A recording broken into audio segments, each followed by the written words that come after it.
नमस्कार, मैं रचना शर्मा चढ़ती कला टाइम टीवी देख रहे सभी दर्शकों का स्वागत करती हूं। आप देख रहे हैं हरियाणा के विशेष समाचार। प्रदेश में बागवानी क्षेत्र को बढ़ाने के लिए सरकार निरंतर प्रयासरत है। मुख्यमंत्री मनोहर लाल ने कहा कि सरकार ने वर्ष 2030 तक वर्तमान में कुल फसल क्षेत्र के लगभग 7% के बागवानी क्षेत्र को 22 लाख एकड़ करने और उत्पादन को 3 गुना करने का लक्ष्य निर्धारित किया है। इसके लिए किसानों को विभिन्न योजनाओं के तहत सब्सिडी प्रदान की जा रही है। वर्ष 2022-23 में बागवानी की विभिन्न स्कीमों के तहत 25,000 लाभार्थियों को 166 करोड़ 20 लाख रुपए की सब्सिडी दी गई है। मुख्यमंत्री मनोहर लाल ने चंडीगढ़ में सीएम की विशेष चर्चा कार्यक्रम के तहत ऑडियो कॉन्फ्रेंसिंग के माध्यम से सब्जी एवं फल उत्पादक प्रगतिशील किसानों के साथ सीधा संवाद किया। संवाद के दौरान प्रगतिशील किसानों ने मुख्यमंत्री का आभार व्यक्त करते हुए कहा कि सही मायने में हरियाणा सरकार किसानों के हित के लिए काम कर रही है। किसानों ने कहा कि राज्य सरकार ने जिस प्रकार की नई नई योजनाएं हमारे लिए चलाई हैं, उससे कृषि लागत में कमी आने के साथ साथ उपज को बाजार तक पहुंच भी सुनिश्चित हुई है। भावांतर भरपाई योजना, मुख्यमंत्री बागवानी बीमा योजना जैसी अनूठी योजनाएं किसानों के लिए लागू करके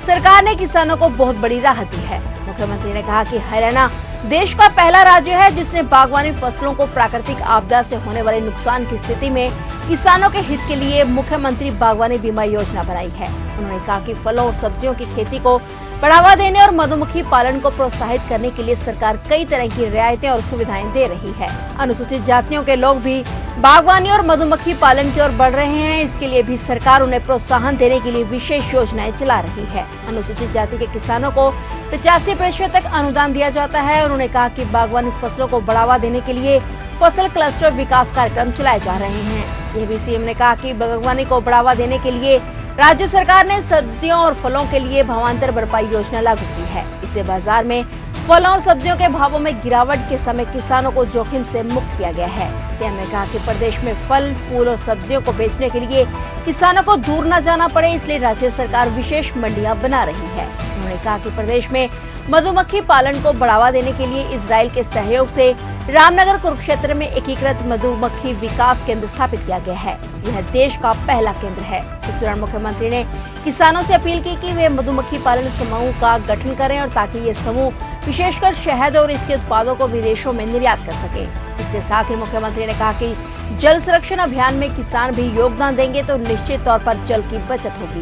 बागवानी फसलों की सिंचाई के लिए किसान सूक्ष्म सिंचाई प्रणाली को ही अपनाएं। इसके अलावा राज्य सरकार कम पानी से अधिकतम सिंचाई के लिए भूमिगत पाइपलाइन स्कीम भी चला रही है। हम जानते हैं कि हरियाणा कृषि प्रधान प्रदेश है और इस कृषि प्रधान प्रदेश होने के नाते से किसान की प्रगति और हरियाणा की प्रगति इसका सीधा सीधा संबंध है।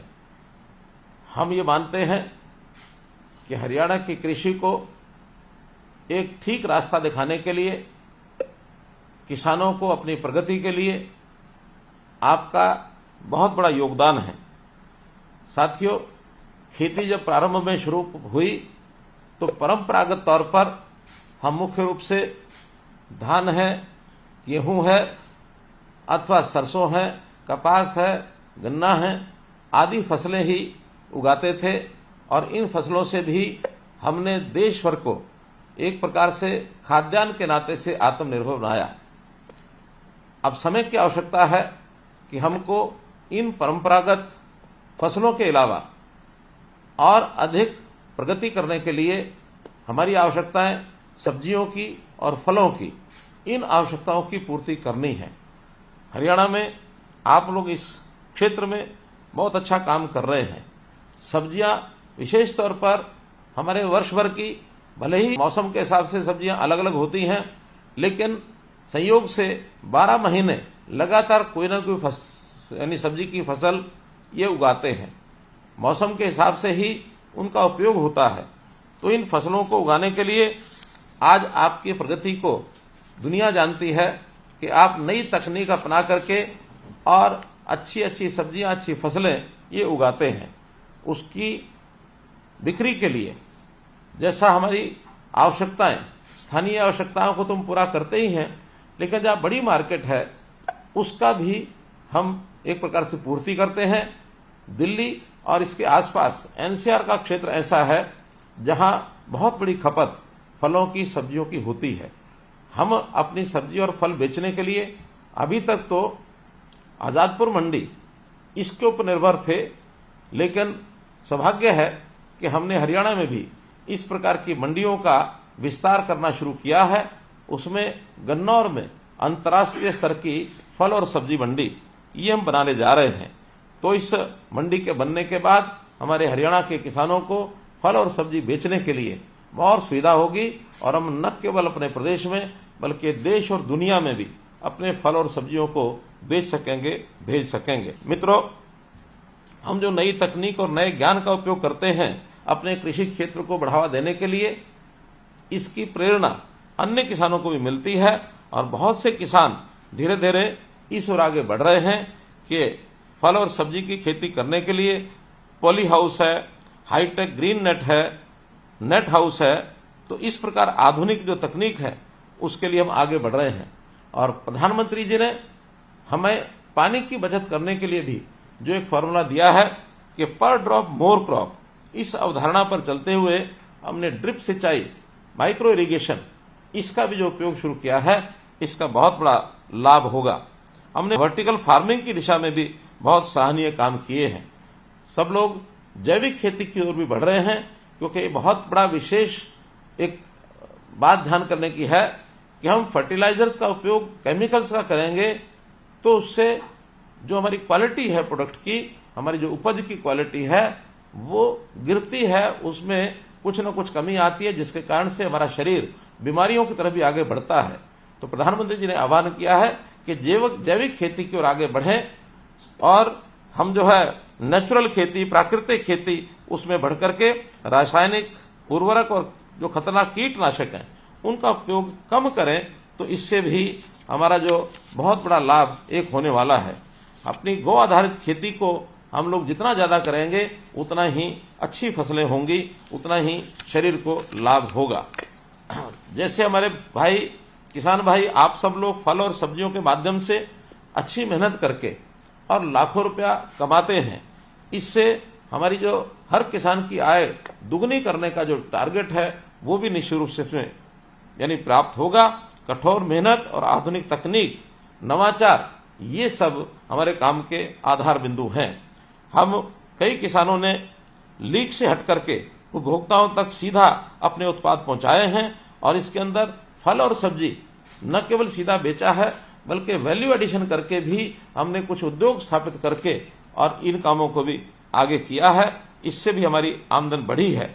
मित्रों, हरियाणा सरकार की नीतियां हमेशा किसान के साथ रही हैं, चाहे वो फसल की बुआई से पहले की कुछ आवश्यकताएं हो किसान की, अथवा फसल की बुआई के बाद हो, अथवा कटाई से पहले हो, कटाई के बाद हो, हर समय सरकार वो आपके साथ खड़ी है। अर्थात बीज से लेकर बाजार तक ये जो किसान के साथ हम खड़े हैं, ऐसी हमारी नीतियां हैं। हम प्रगतिशील जो किसान भाई बहन हैं उनकी विकास यात्रा में सरकार बहुत प्रकार की योजनाएं बनाती है और इन योजनाओं के कारण से आपको उसका लाभ मिलता है। फल और सब्जी के अलावा मधुमक्खी पालन, इसमें भी हमने जो कार्यक्रम किया है, हमारा उत्कृष्ट केंद्र इजराइल की सहायता से रामनगर कुरुक्षेत्र के अंदर जो शुरू हुआ है, इसका अपना एक लाभ हुआ है। ऐसी जो योजनाएं हैं इसमें सामान्य वर्ग के साथ साथ अनुसूचित जाति के जो लोग हैं वो इनको अपनाते हैं, खेती करते हैं, सब्जी अथवा फल उगाते हैं, तो उनके लिए विशेष योजना, विशेष लाभ ये उनको दिया जाता है। अगर सामान्य किसानों को 50% की सब्सिडी दी जाती है तो अनुसूचित जाति के किसानों को 85% तक भी सब्सिडी ये दी जाती है। हमारा जो बागवानी क्षेत्र है इसको हम कैसे और बढ़ाएं, क्योंकि फसल के लिए हमारी जो खेती की जमीन है, हमको अंदाज होना चाहिए कि लगभग 80 लाख एकड़ जमीन हमारी एग्रीकल्चर लैंड है। अभी इस समय इसमें बागवानी और खेती मात्र 7 लाख एकड़ अर्थात 7% ही लगभग इसका उपयोग हम करते हैं, लेकिन इसको बढ़ाने की आवश्यकता है। हमने तय किया है कि 2030 तक इसका व्याप बढ़ाया जाए और जो उत्पाद है उसको भी 3 गुना किया जाए, क्षेत्रफल है उसको भी लगभग 3 गुना 20% तक ले जाने के लिए हम तैयार हैं। तो ये थे हरियाणा के विशेष समाचार और नए समाचारों के साथ फिर से हाजिर होंगे। तब तक के लिए देखते रहिए चढ़ती कला टाइम टीवी।